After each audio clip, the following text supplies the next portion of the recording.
There's a story I keep coming back to, partly because it's simple and partly because the simplicity is deceptive, and those are the kind of stories I like.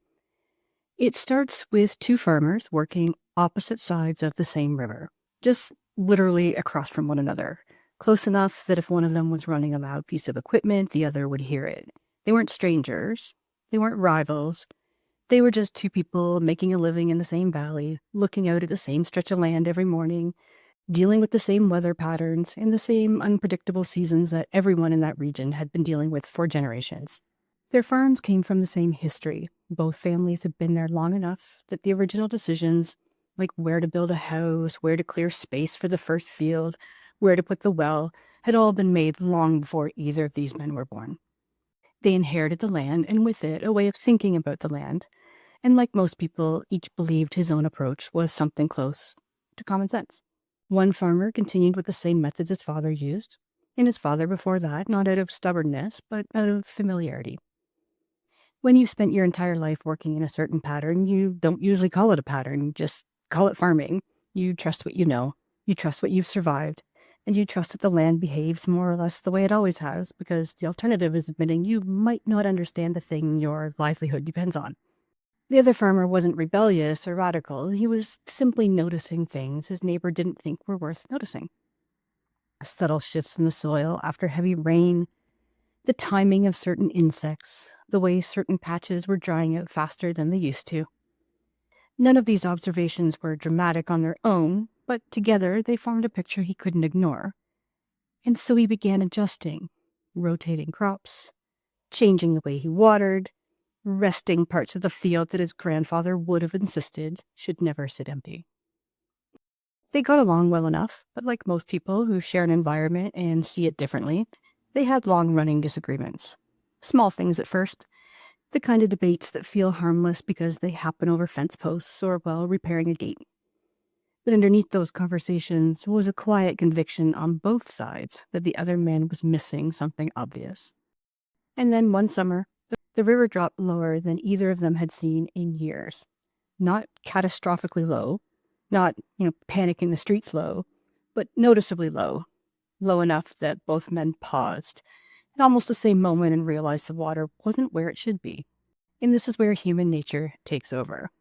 Because the moment something shifts in a way we can't immediately explain, we almost never look outward first. We look sideways. The traditional farmer blamed the adjustments across the river. The other blamed the decades of doing things the exact same way. Both of them were so certain the explanation lived within the world they already understood that neither considered the possibility that the cause wasn't between them at all. It was upstream, literally. It wasn't until much later, after the arguing and the second guessing and the tightening anxiety that comes when your means of survival feels like it's slipping, that they walked the river together and saw what had happened. A landowner, miles away, had redirected a portion of the water for his own operation. Not maliciously, not dramatically, but enough to alter the balance for everyone downstream. And here's the part that stays with me. Nothing these two farmers were fighting about had anything to do with the problem they were actually living in. They were completely convinced the threat was each other, because that was the closest and most familiar explanation. And because when you're under pressure, your brain will almost always choose a story that feels manageable over one that demands you rethink the entire landscape. What was happening between them wasn't the cause, it was the distraction. And the only reason they saw the truth at all was because eventually the consequences became too large to ignore.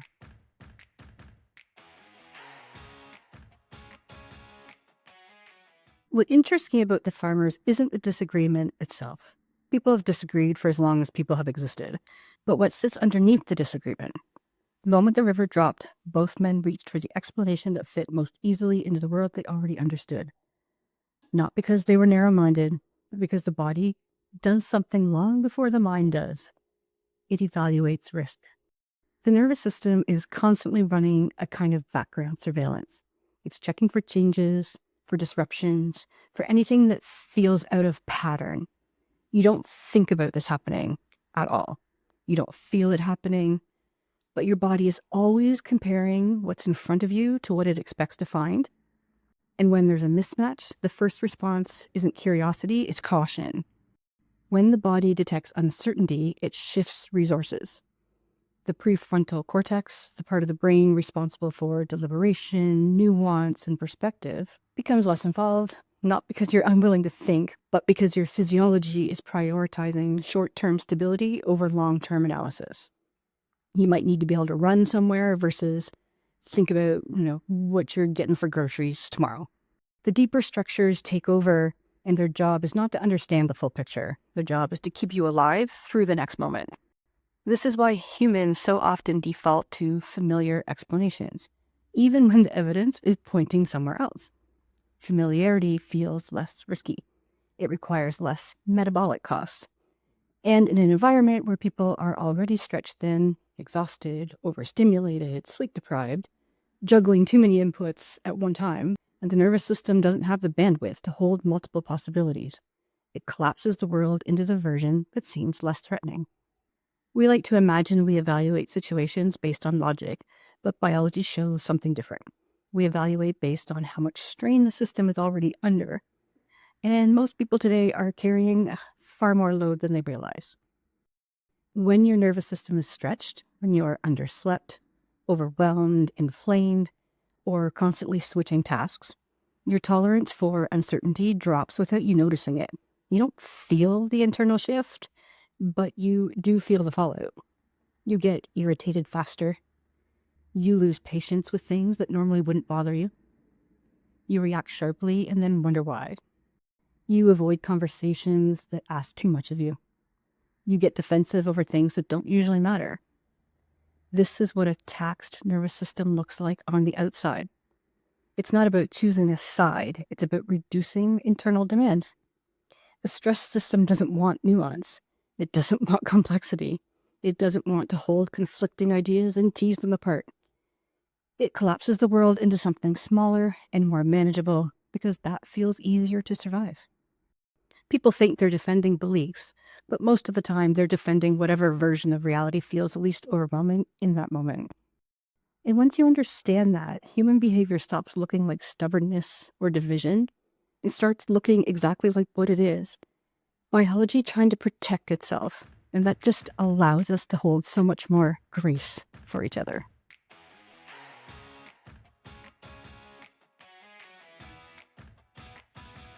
When you understand what the nervous system is doing beneath the surface, politics starts to look very different. We like to imagine that political beliefs are the product of careful thought, a deliberate weighing of information, values, policies, and outcomes. But on some level, that's true. But that's not what happens first. What happens first is the same thing that happened to the farmers.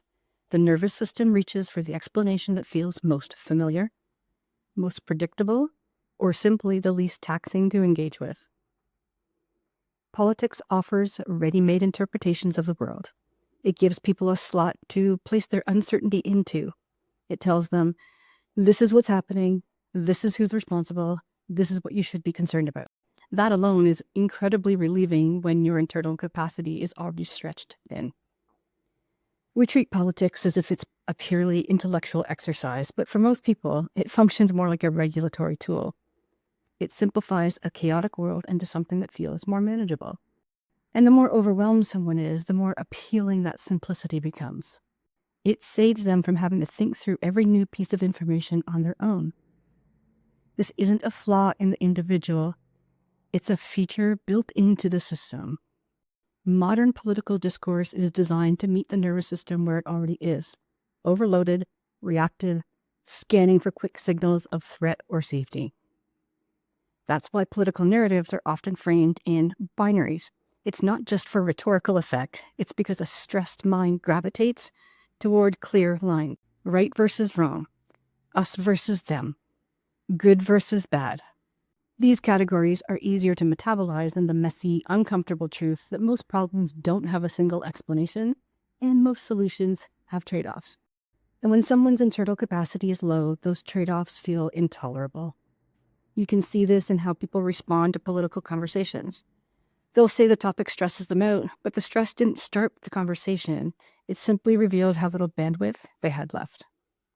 Politics becomes the thing that tips them over the edge, not because it's uniquely inflammatory, but because it demands nuance at a moment when nuance exceeds their available capacity. This is why people shut down so quickly.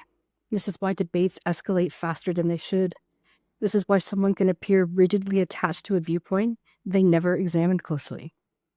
Their nervous system isn't trying to defend a belief, it's trying to prevent overload. And once you see this, the entire landscape shifts. Politics stops looking like a battlefield between competing ideologies and starts looking like a place where millions of strained nervous systems are trying to stabilize themselves at the same time, using whatever narrative is easiest to hold on to. It doesn't mean the narratives are coherent. It doesn't mean they're correct. It just means they feel easier to survive. And of course, all of this becomes even harder to navigate when the information reaching people is shaped by systems that don't just report events, but select and frame them in ways that keep the nervous system in a heightened state. Not because anyone set out to destabilize people, but because a media landscape built on constant availability and constant stimulation ends up doing that by default. The volume of information alone shifts how people interpret the world, but it's the tone, the urgency, the emphasis on conflict, the repetition of worst-case scenarios that slowly conditions the nervous system to expect threat everywhere. And once someone's internal state has been shaped like that for long enough, the content doesn't matter as much as the effect. Even neutral information feels sharper. Ambiguous information feels suspicious. Other people's uncertainty feels dangerous.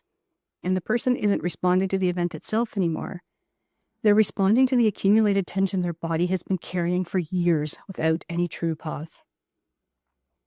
Media didn't create the biology, but it does amplify the conditions that make nuanced thinking feel almost impossible.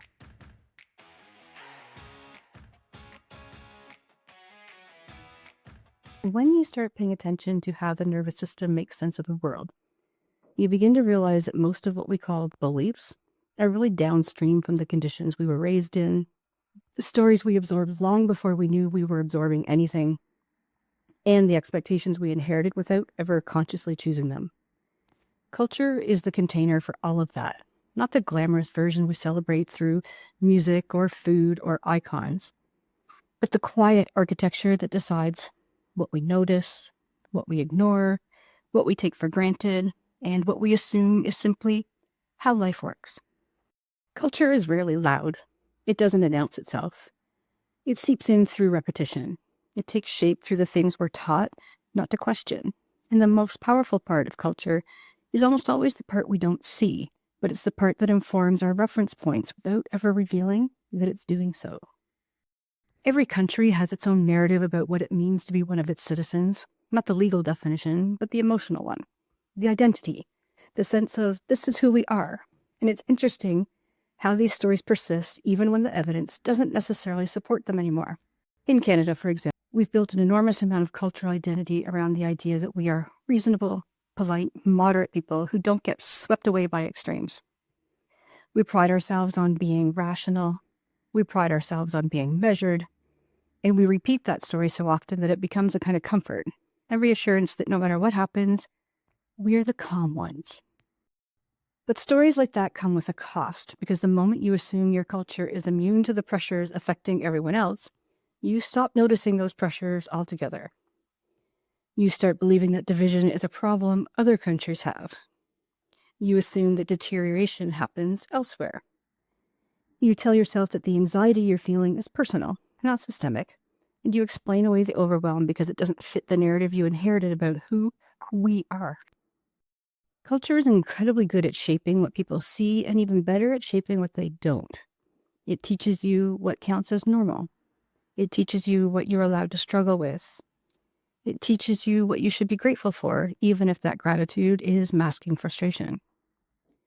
It teaches you who to trust and who to dismiss. And it does all of this so quietly that you can go decades without realizing you're participating in a story that may not reflect your actual experience.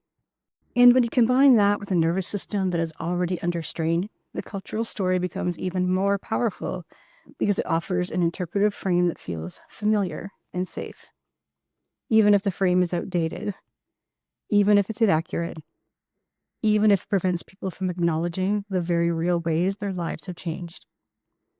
Familiarity always feels easier to carry than uncertainty, and culture provides the familiarity people cling to when they can't make sense of the environment around them. This is how entire societies miss what's happening in front of them, not because they are uninformed or apathetic, but because culture taught them a version of themselves that no longer matches the reality they're living in, and their nervous systems are too strained to challenge a narrative that has been with them since childhood. And the danger is not in the narrative itself, but in the distance that grows between the story and the lived experience, because eventually that gap becomes impossible to ignore. And when it does, people don't just question the story, they question themselves. They wonder if the problem is them. They wonder why they can't keep up. They wonder why they feel stressed or sick or overwhelmed in a place that has told them their whole lives that they should be fine. Culture can be a source of belonging, but it can also be a form of blindness when it prevents people from noticing that the systems shaping their health and their daily lives are changing. And what I've seen over and over again is that the more we cling to the cultural story, the harder it becomes to acknowledge the reality, especially when that reality requires us to confront the limits of the very systems we were told to trust. This is where the conversation starts to shift toward health in a much more meaningful way. Because once you recognize the role culture plays in shaping perception, you start to understand why people can live inside a failing system for years and still insist that everything is fine. They aren't lying. They're using the story they've been given to interpret an experience their nervous system no longer has the bandwidth to evaluate from scratch. Culture becomes the shortcut, not because people are passive, but because they're overwhelmed.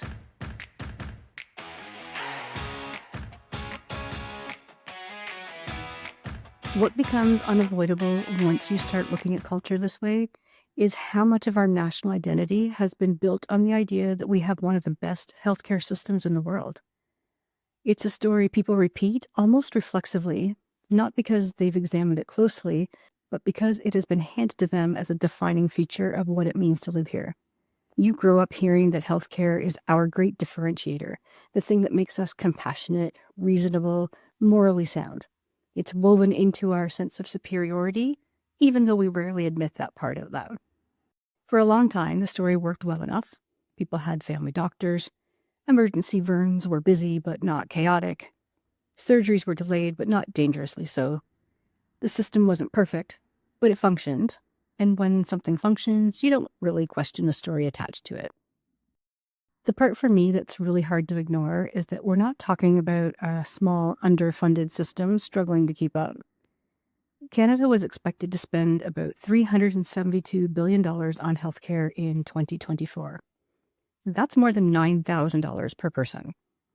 Hospitals take roughly a quarter of that money, physicians another 13%, drugs about another 13%.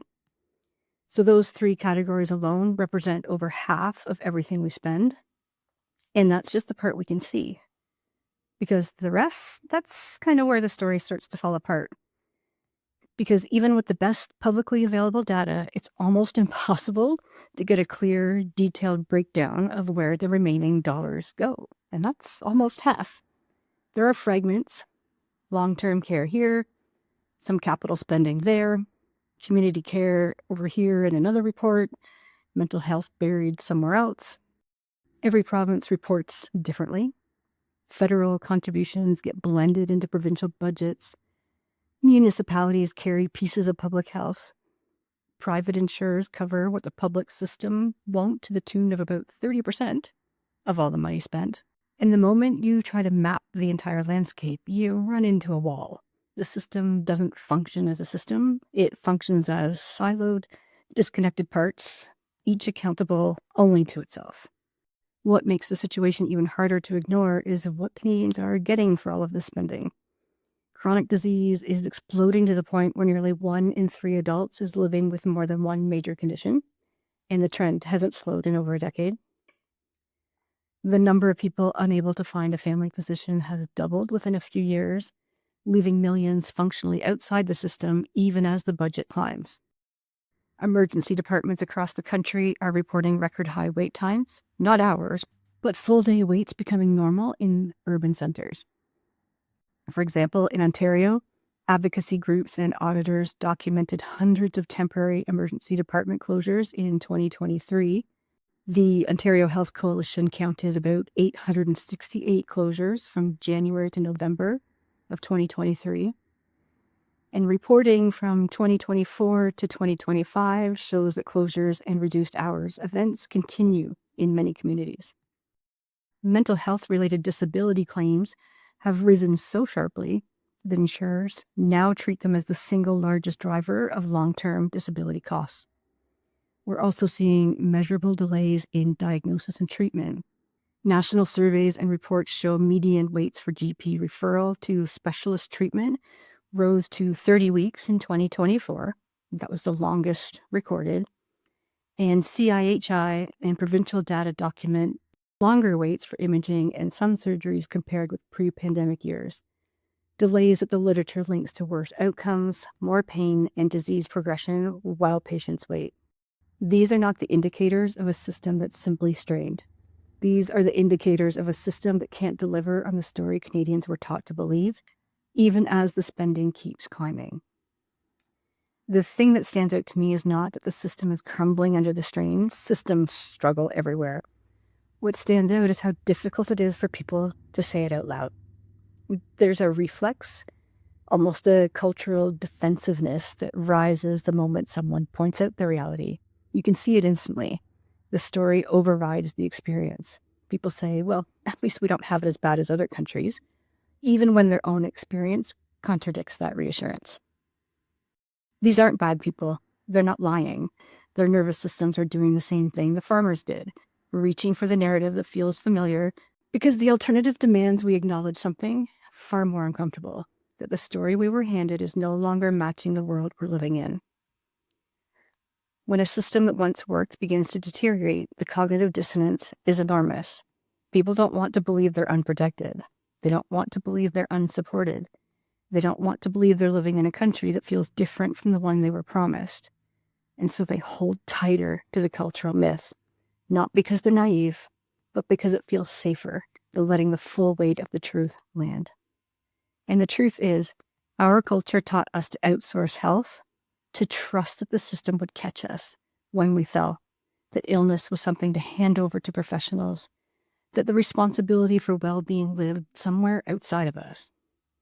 But the system that narrative depends on is no longer functioning in the way the story requires. The cultural story says we're protected. The lived reality says we're on our own, far more than we've ever acknowledged, and sicker than we've ever been. And that gap between what we were told and what we're experiencing is one of the most significant sources of stress people are carrying today. Not the obvious stress of illness, but the deeper stress of realizing the structures you relied on might not be able to support you anymore. It's a destabilization people sense before they can name it, and yet it's rarely named publicly. Not because the evidence isn't there, but because our cultural story about the system is stubbornly persistent.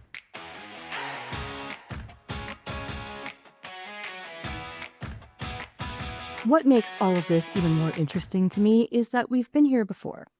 Not in a policy sense, but in a human sense. When the farmers in the story realized their river was dropping, the shock wasn't just that the water was low. The shock was that the story they'd each built about their own field suddenly didn't tell them anything useful about what was happening. And this is where the biology we talked about earlier comes into play. Because when the river runs low, in any part of life, the nervous system doesn't politely tap us on the shoulder. It grabs whatever story feels familiar and squeezes it tight. Because familiarity feels safer than uncertainty. You can see that happening across the country right now.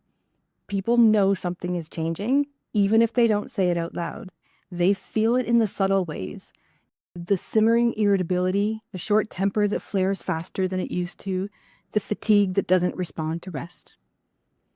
These are the early signals, the internal version of watching the river drop inch by inch. And instead of pausing to reassess, most people grip the old narrative harder, hoping it will give them back the sense of stability they lost. But this is the moment when the story stops being a comfort and starts becoming a liability. Because once the river drops, the question isn't which farmer was right, it's what do we do now that the conditions have changed? And that's the part Canadians are just starting to reckon with. The healthcare story we inherited, the one that shaped so much of our national identity, can't guide us through what's happening now. It wasn't built for these conditions. It was built for a time when the system still worked, when the river was full enough that no one had to think too deeply about its source.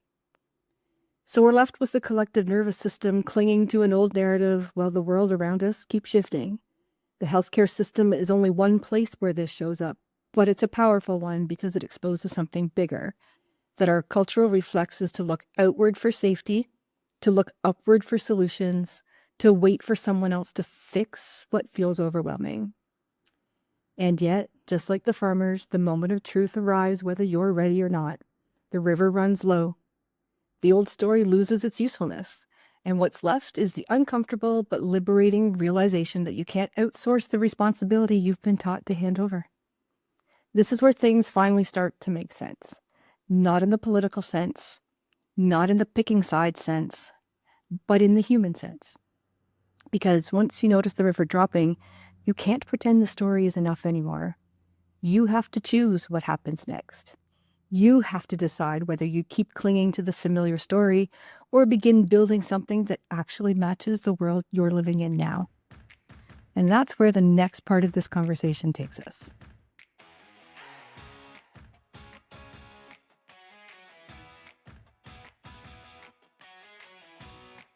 What this all circles back to is something most people already know somewhere in their bodies, even if they've never said it out loud.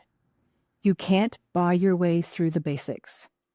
And that's the uncomfortable part, because for decades we've been taught the opposite. We were raised on the idea that the system would handle the heavy lifting, that if something went wrong, help was accessible, professionals were available, and the solutions lived in buildings we didn't have to think about until we needed them. But when the river runs low, that illusion cracks fast. It doesn't matter how much money is poured into the system, how many reforms get announced, or how loudly politicians insist everything is under control. None of it replaces the simple truth that your biology doesn't negotiate. Your nervous system doesn't care about budget projections. Your metabolic health doesn't respond to political promises. Your capacity is shaped every single day by the basics you practice or the basics you avoid. And this is where many people feel blindsided because we were never taught the basics in a way that felt meaningful. No one explained how stress actually works in the body, or how movement shapes the nervous system, or how sleep is architecture for resilience, or how food influences energy, inflammation, mood, and pain. Instead, everything was outsourced. Everything was externalized. Everything was someone else's job. That's the reckoning happening now, not in a dramatic collapse, but in the steady, unmistakable realization that modern life has been engineered to pull people away from the things their bodies actually require. And here's the twist people don't see coming. The basics aren't easy, but they are deeply powerful. They're the only part you have full control over. They often don't cost a whole lot either. They're the only part that moves the needle before things escalate, and they're the only part the system can't provide for you, even if it were functioning perfectly. I'm not even talking about perfection. I'm talking about the fundamentals that return a sense of agency to your life. Things like building mobility so your body stops screaming at you, learning how to downshift your nervous system so you're not living in a permanent state of high alert, making food choices that stabilize your energy instead of burning you out, creating rhythms, not rules, that let your biology work with you, not against you. These aren't wellness trends. These are survival skills for a human organism living in a world it was never physiologically designed for. And the irony is that once people start doing the basics consistently, everything else becomes more clear. They think more clearly. They feel more grounded. They have more capacity to question narratives instead of being controlled by them. They have more discernment. They stop outsourcing their entire sense of safety to systems that can't provide it. The basics don't just improve health, they change how you interpret the world. That's the real political awakening no one talks about. Because once you understand your own physiology, once you actually feel what it's like to have a regulated nervous system, steady energy, strong mobility, and the ability to recover, you become very difficult to manipulate. Your worldview stops being shaped by fear, hypervigilance, or exhaustion. You stop picking sides automatically. You stop believing every story that is handed to you. You stop waiting for a broken system to save you. You start building your own capacity, one unglamorous basic at a time. And that's the point of this entire episode. Not despair, not cynicism, not outrage. It's the return to personal agency, the kind that can't be bought, can't be outsourced, and can't be handed to you by any institution. The river is lower than people want to admit. The story we inherited isn't holding, but the basics are still available. And when you strengthen those, you stop living at the mercy of everything falling apart around you. That's where the real power starts. And it's the one part no system can take away. So as you sit with all of this, notice what your own system is doing. Maybe there's a bit of resistance. Maybe there's relief. Maybe there's that familiar flicker of, this feels true, but I don't know what to do with it yet.